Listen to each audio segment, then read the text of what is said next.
need to look at that as well, try and make change. We don't get repeat tourists because when they arrive in Cairo and start moving around between, the citadel and the pyramids and, maybe the Egyptian museum, that is a very deadly combination of three places to go to in Cairo. Well, you can just, Egypt nowadays, in Cairo nowadays, one place at a time, because from of the airport to the hotel itself is a very, very tough experience for tourists. So when they plan their next vacation, despite that there's so many things to see in Egypt that they did not see, they would prefer not to come and go through this hassle. Just going to the pyramids, you can see how it's mismanaged from a whole aesthetic perspective, at least, the area around it.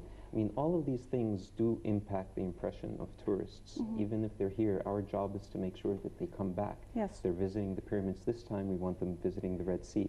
Alexandria is a lost jewel of Egyptian tourism. It is the jewel of the Mediterranean.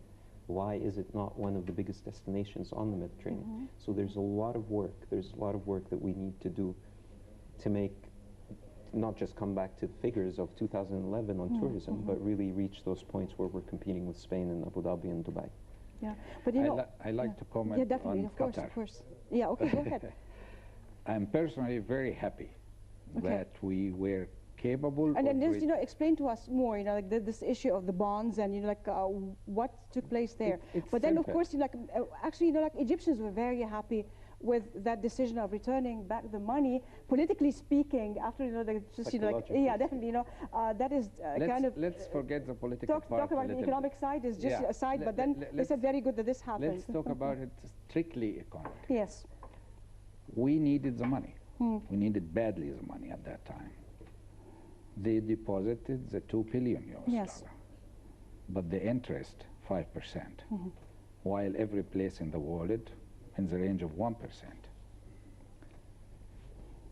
I'm not going to go and say they use the situation or they take advantage of the situation. Well, you're commenting, you're just like the possibilities. But anyhow, if we talk economically, anyone can take advantage for whatever his position is. Yes. And I think we were in the weaker positions. We needed the money, so we have to accept it. I'm very happy about the decision of the chairman of the central bank. Okay. That's not an easy decision, by the way, even if he has the money. That's a very brave decision to return the money back, because what he sent a message to everybody in the world, except, of course, specifically the financial institutes. We are very strong, we are capable, we can return the loans, we are safe. Yes. It's like an insurance. Does that have anything to do right now, with the International Monetary Fund, like the amount that we wanted to borrow and all the problems that were surrounding it? This move will affect everything. This is, it shows everybody you are strong and you are very wise. You know what you do. You know your moves. Because you could have the money, but you are not, you don't have that capability of making the right moves. He made the right move. Yeah. So I'm very glad in the end he returned the money. He cut the cost because the service, the interest of this money, it was going to hurt us. Okay, so he cut that. And he really got a very good credit inside all the international financial institutes in the world. So I'm very happy with that. And anyway, at the end of the day, Kuwait and Saudi Arabia are just sending us $2 billion. It's the flexibility that we get now, not wanting the IMF loan. Don't forget that for a year, even more than a year, we were just bombarded with the concept that we need the IMF loan, that all our economic ambitions in the future are just, waiting for the IMF loan. The policy of borrowing to borrow more that was being implemented. Now that we have this freedom where we broke away from the concept that our future is based on the IMF loan, so now your foreign reserves don't have to be reaching those levels. Now we can move around with our foreign reserves. What the previous people that were in power were trying to do was trying to get as much money into the Central Reserve for us to be able to qualify for the IMF loan. So now we have the flexibility and the freedom to be able to write our own economic policies without being dictated by the IMF or the World Bank or any of these Arab friends that helped us at that point. But then talking about like the loans that we have, or let's say the money and the grants that we got here, how much could that help us in pushing our economy forward, especially that now we still have very we're in hardships due to the past years. When we talk about nations and we use the word billions, and this was a new sort of thing for Egyptians after 2011 for them to understand how many zero goes into a billion. So for nations, billions are like thousands of pounds or thousands of dollars. I mean, so what is really $3,000, $4,000, $5,000 in a large household? How fast can you spend them? Again, the point isn't how much we can borrow, what our credit, because we already are in debt. I mean, we've already borrowed above much more than we can repay. We're already, we already have issues. And like I said last time I was with you, it's not just us, it's our children and their children that are in debt. So what happened with the United Arab Emirates and Saudi Arabia and Kuwait post-June 30th was very simply a political message to the world that we are supporting Egyptian democracy, we are supporting the will of the people in Egypt. We believe that this is a revolution, an independence day from a fascist regime, a terrorist regime. That was a political message. Today, it is up to us to start working. There's nothing that is hindering or stopping us. They were attacking Kurdasa. A day before or the day before that, we were going to our jobs and we were sitting in our offices and we were working. We were doing what we need to do. The police was doing what they need to do. The traffic is going and everything is going, it's just a very...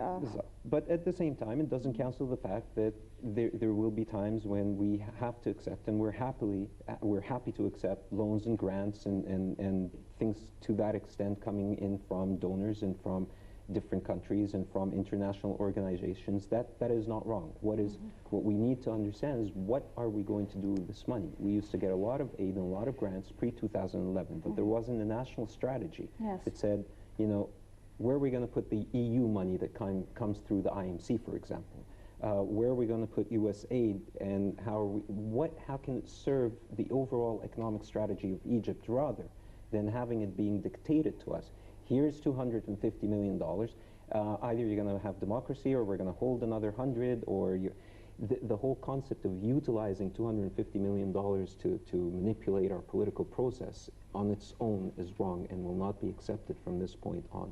And there has to be a collective, comprehensive strategy where aid and donor money and grants are going to serve the main purpose of the Egyptian economy. That's how it has to happen. It's not wrong, but at the same time, if it's not properly managed like everything else in this country, and hence it will be a failure as we continue to go ahead. Definitely. So yes, go ahead, please. I know you comment on that, and then, I know it might answer my question. We have to cover, because this is very important point. The whole thing starts by budget. Okay. We have a budget deficit over 200 billion Egyptian pounds. We have to find the resources to cover this deficit. So simply, the decision maker, either to increase the revenue, to decrease the spending, or to borrow money. There are no other solutions. In the last 50 years, Egyptian decision makers took the easiest way. They borrowed money. They did not cut the spending, and they did not, well, at certain times, I have to be fair, at certain times they really increased a little bit of the revenue. Again, this is a message to the current government. If we really want to build Egypt back, we have the potential, we have tremendous potential to build this country. This country has everything. Has the location, has the weather, has the sea, has the Nile, has the lands, and has the most important things, which we think it is really a negative point right now, is the 90 million people. With a little training to this 90 million people, we can have, this is the biggest asset for this country. So we have to come to the point very soon that we don't have a budget deficit. And I think the experts has to really work in all directions. They have to increase the revenue, and they have to go for all directions: construction, industry, agriculture, tourism, everything. Okay? And they have to cut the expenses. And, you know, these political games going on right now, it's a lot of expenses. It costs the country a lot. Plus the destruction that is caused by the MB, you know, followers, the millions and millions to refurbish again and to rebuild the churches that were destroyed, the mosques that were destroyed, everywhere that they go, they just... That's why I feel personally the top priority is the security. Yes. Because if really this country come to a conditions calm and stable, then you can start everything. Yeah. And once you balance your budget, you don't need to borrow money. And if you have to borrow, at least you have the strong positions to dictate. Nobody can tell you you have to pay 5%. Why is the rest of the world paying only 1%? Yeah. Or you have to pay it back in 1 year, and everybody, you know, there are a lot of conditions. But you have to build your strengths, financial strengths, so you can bargain. Okay? And this is our job. We cannot continue depending on subsidizing everybody. We have a poor government subsidizing the country, have a big deficit, and it's going nowhere. Well, this has to stop. It has to stop, but we have also a prime minister who's supposed to be aware, economic ways, and well, we don't see, or should we, you know, like we don't feel any, you know, developments. Is it due to the shaky hands that we call the governments, you know, have shaky hands in handling matters, or, you know, that everything has to be kind of pushed and developed suddenly after all the few years that passed? If I'm not secure in my life, I will never create anything. And this is all our decision maker in this position right now. So we have to really play on security. Everybody has to be secure. Then you will see a lot of creations after that. A lot of good ideas. Egyptians are very, very intelligent. They carry a big leadership everywhere in the world. Wherever you go. But not in Egypt, so, you know, I don't know why, you know, like the creations, the creativity is just at its best, you know, like, outside the country. Believe but me, when we come here... I never been in any place in the world. I always find Egyptians in the leadership, in the top positions. If they can make it abroad, why they cannot make it here? That's the question, why they cannot make it the here. environment doesn't help. Environment. It is not a creative that's the word, environment. Under any circumstances. And like Professor was just saying, it's not just security. It's not a gun and a machine gun that defines security. Security is job security, future security, security for your children.